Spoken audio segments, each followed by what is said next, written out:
Sorry for standing on your foot.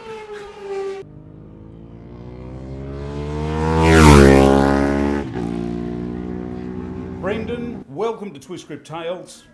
Thank you for having me.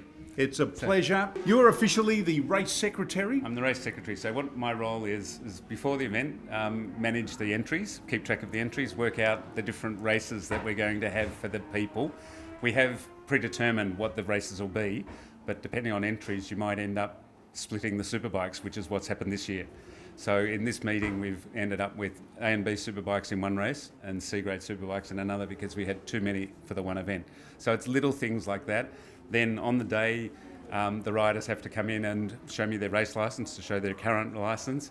If we've got any queries on them, perhaps they've entered a confusing class that doesn't fit the bike they're riding. We have a chat with them and identify what we need to fix so that we can update it for timing. So all that sort of information comes through me. And I also have to manage the officials as well. So in that, make sure the officials sign on for the day, media sign on for the day, make sure the media people have vests, publish results, and not much else. Oh yeah, organise lunches. This sounds like a highly pivotal role, so this is a very highly paid job.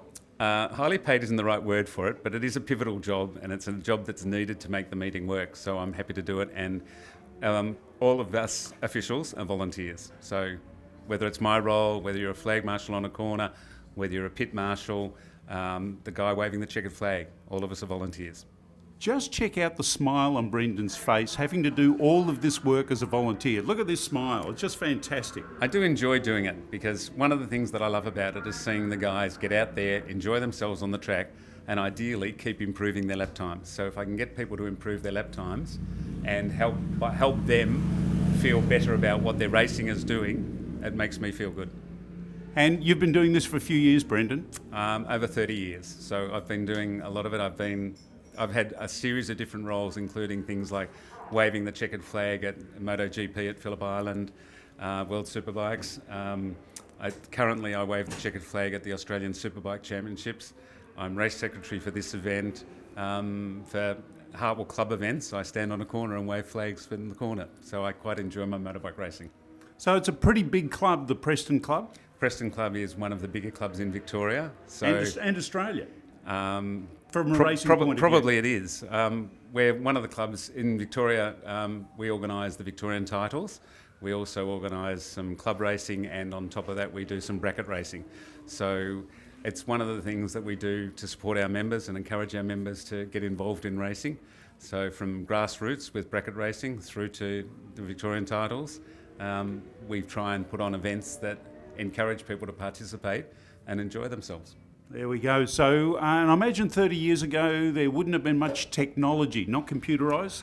No. 30 years ago we didn't even use radios communicating with each other. It was very much hand signals. So we were using hand signals of whether you needed a stretcher or indicating that you needed to pick up. And so as part of that, some of the officials would be on a motorbike and stop at the marshal post and chat to you during the day. So one of our flag marshals out today was one of those people that used to do that sort of thing. And I see hand signals are still very much in vogue, with some of the riders not happy with some of the things that are indicated to them. So with riders, sometimes aren't happy when something goes wrong. We had a rider fall off yesterday and he did the proverbial split the dummy, and his bike slid into the fence and he stood up, really annoyed at it, and started kicking the fence. So fortunately it was an air fence, so it just bounced, but he was just annoyed at the fact that he crashed. So he was... And isn't that so often the case when a fence is the offending object? Yeah, it was obviously the fence's fault that he ran into it, so yes. All sorts of people at an event like that. How many entries have we got here this weekend? We've got over 90 riders and 140 with cross entries, so it's good numbers. It's a great event. First round of the Victorian Road Racing Championships. Brendan, thank you for the role that you're doing. Thank you very much. It's great to meet you. Can do. Brendan, what a guy.